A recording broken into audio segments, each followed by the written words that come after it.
Hello everyone, this is your maths teacher Shilpi back again. We will continue the chapter games. I hope आपने games के rules अच्छे से पढ़ लिए होंगे, समझ लिए होंगे कि क्या क्या rules है. अब चलिए exercise 5.1 के कुछ questions discuss करते हैं. So the first one is write the following numbers in generalized form. तो generalized form you know इसमें हम क्या करते हैं, इनका expanded form लिख देते हैं. So suppose a number 85 is given here, right? So very simple, it is at ones place and 8 is at tens place. तो tens place पे है तो ये कितना हो जाएगा 10 into 8 plus ones place पे है तो it will be 5. ये हो गया इनका generalized form. Same here, जैसे यहाँ पे 398 है तो ones tens 100 place पे हमारे पास 3 है so it is 100 into 3 plus 9 tens place पे है तो it is 10 into 9 plus 8 ones place पे है then it is 8. Same here, ये क्या हो जाएगा ones tens 100 place पे 7 तो 100 into 7 plus 10 into 2 plus 6. तो ये हो गए हमारे generalized form. Next question में देखते हैं write the following numbers in the usual form. अब ये हमें generalized form में दे रखा है, हमें इसको usual form में लिखना है, ठीक है. तो यहाँ पर देखते हैं 10 into 6 यानी कि 6 कौन सी प्लेस पर है 10th प्लेस पे 10th प्लेस पे sorry because it is multiplied by 10 तो 10th प्लेस पे हमारे पास यहाँ पर आ गया 6 और 7 एज इट इज है यानी 7 into 1 ही रहेगा तो 7 कहाँ पर हो गया 1st प्लेस पे, राइट. अब इस वाले में यहाँ पर 500 से मल्टीप्लाइड है तो दैट मीन्स कि ये 100th प्लेस पे होगा, 3 प्लेसेस होंगी 100 प्लेस पे 5. 10 से कहाँ मल्टीप्लाई हो रहा है 4 का तो 10 प्लेस पे 4 और 1 प्लेस पे 9 तो इट इज 549. सेम ऐसे ही यहाँ पर 100 है तो यानी कि 3 डिजिट नंबर है. 100 इज मल्टीप्लाइड विद x तो यानी कि 100 प्लेस पे x आ जाएगा, 10 प्लेस पे y आ जाएगा क्योंकि y की मल्टीप्लाई 10 से हो रही है and plus z so that means at one space it is z so the number is xyz.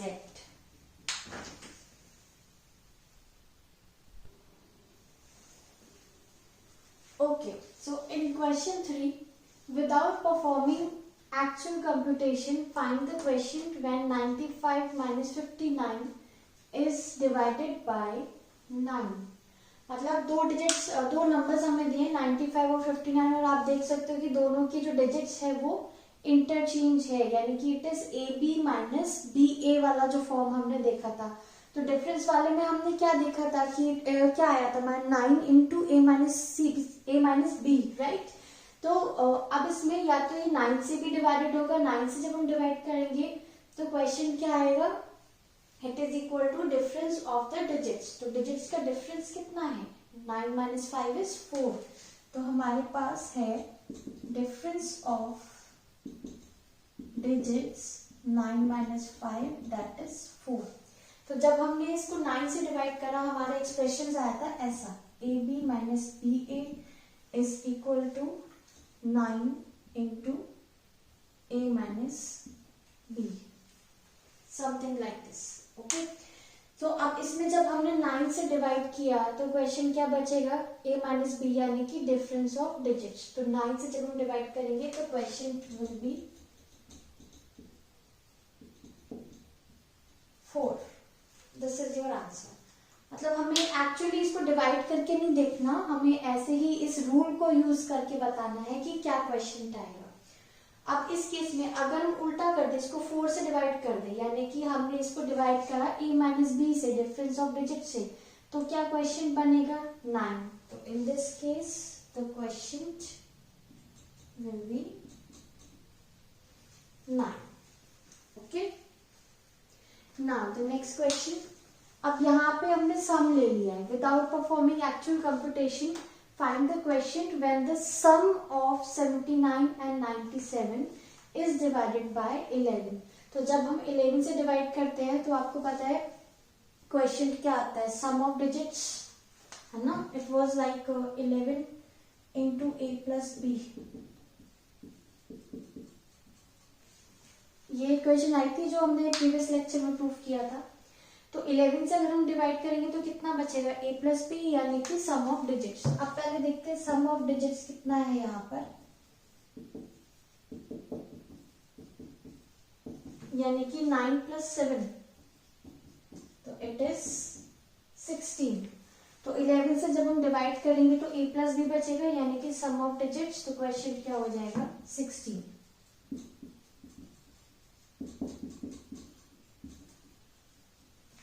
Okay, अब जब हम इसको 16 से डिवाइड करेंगे, यानी कि सम ऑफ डिजिट से डिवाइड करेंगे, तो क्वेश्चन क्या बचेगा, 11। तो here the question will B 11, right.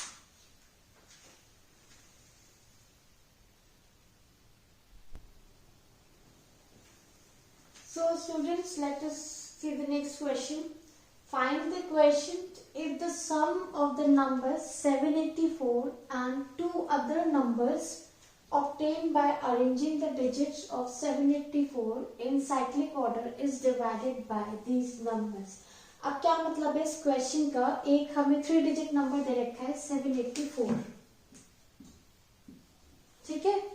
इस किसके साथ सम की बात हो रही है, two other numbers obtain by arranging the digits of 784। तो इनके डिजिट्स को अगर हम अरेंज करें और तरह से तो क्या बन जाएगा, एक नंबर बन जाएगा 847, एक नंबर बन जाएगा 478। Cyclic order, cyclic order means कि हम इसका ऑर्डर चेंज नहीं कर रहे। 784 है तो यहाँ भी 7 यहाँ लिया तो 847 यहाँ लिया तो 84, साइक्लिक ऑर्डर में हम इसको इंटरचेंज कर रहे हैं, राइट। तो ये 3 नंबर्स हो जाएंगे। अभी कौन सी फॉर्म बन गई, सबसे पहले तो हम इसमें निकाल देते हैं सम ऑफ डिजिट्स।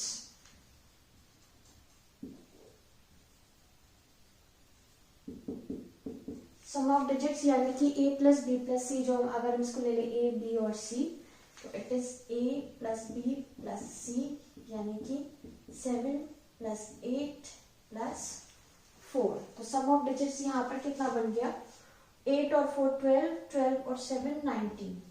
ये हमारा आ गया सम ऑफ डिजिट्स, राइट।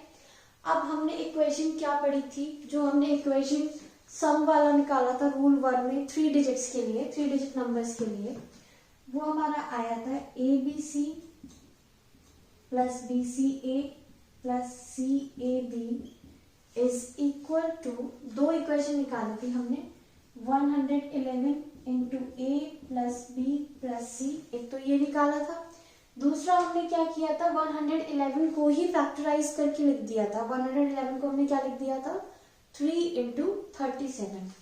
तो इसको हम ऐसे भी लिख सकते हैं, 3 into 37 into A plus B plus सी, ये हो गया सम, ठीक है। अब फर्स्ट पॉइंट में ये क्या कह रहे हैं कि हमें क्वेश्चन बताना है जब हम इसको डिवाइड कर रहे हैं 111 से। अगर मान लीजिए मैंने इसको डिवाइड कर दिया 111 से, तो 111 तो हो जाएगा कैंसिल, बाकी हमारा क्वेश्चन क्या बचेगा, a plus B plus C, यानी कि सम ऑफ डिजिट्स। और सम ऑफ डिजिट्स कितना है, 90, राइट। तो यहाँ पर question is equal to sum of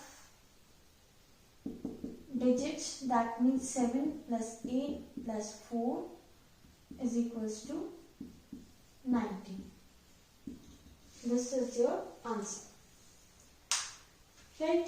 अब सेकेंड पार्ट में देखते हैं क्या पूछा है, 37 दिया, मतलब अगर हम इन तीनों के सम को 37 से डिवाइड करते हैं तो क्या क्वेश्चन आएगा।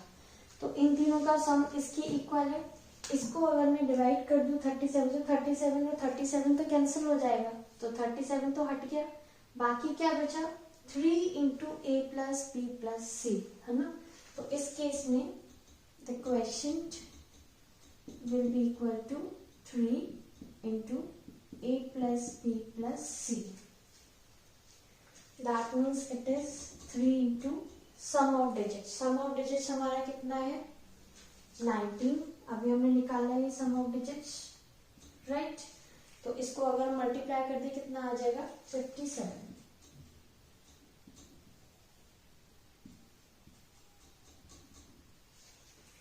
राइट। देन थर्ड पार्ट यहाँ कह रहे हैं कि अगर हम इनके सम को डिवाइड करते हैं 19 से, 19 यहाँ तो कहीं है नहीं फैक्टर्स में, 19 क्या है a plus B plus C यानी कि सॉरी 19 क्या है a plus B plus C यानी कि सम ऑफ डिजिट्स, तो सम ऑफ डिजिट्स इज 19। तो अगर हम इसको सम ऑफ डिजिट से डिवाइड कर दे a plus B plus C, तो a plus B plus C a plus B plus C हो जाएगा कैंसिल, बाकी क्या बचेगा ये, यानी कि 3 इंटू 37 वो कितना होता है 111। तो question is equals to 111 answer.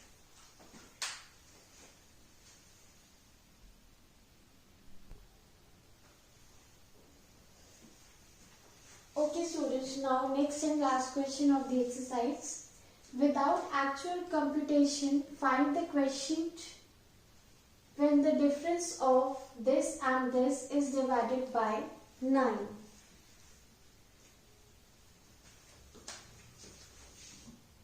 It is when will come here.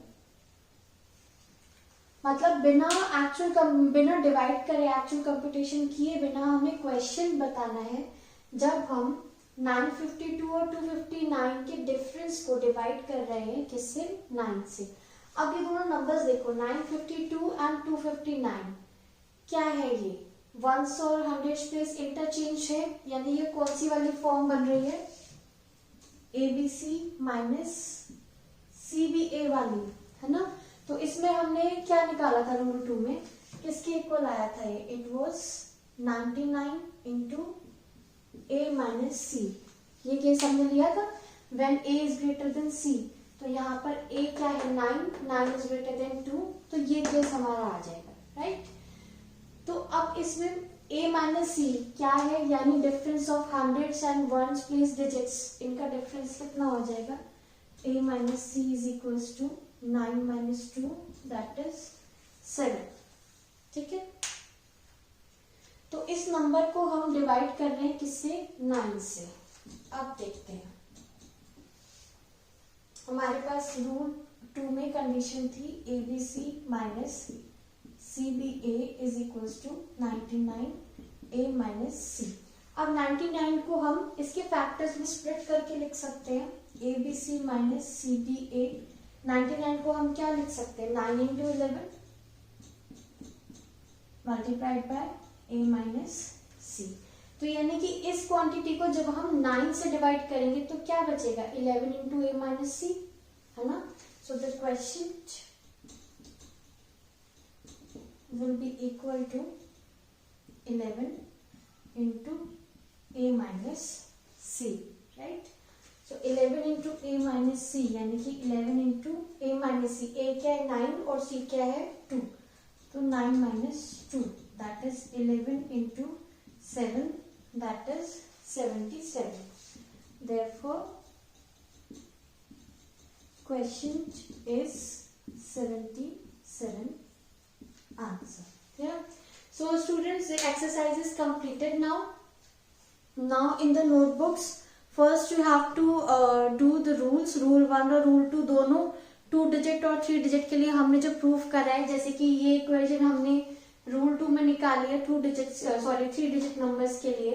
तो जितने रूल्स मैंने आपको प्रीवियस लेक्चर में बताए वो सारे रूल्स आपको लिखने हैं। You can pause the video and copy it from there, and once you can copy and then second time you try it yourself, or just listen to the video then try to do it yourself in the notebook. Okay, तो वो सारे rules आपको उस notebook में लिखने हैं। and then from exercise 5.1 you have to do all the questions, all the parts in your fair notebook. In the next video lecture we will see how to fill the magic square कैसे fill करते हैं। It's really a fun, एक बहुत अच्छी trick बताऊंगी, कोई सा भी कितना भी बड़ा मैजिक स्क्वायर हो you would be able to solve. Till then take care, good bye.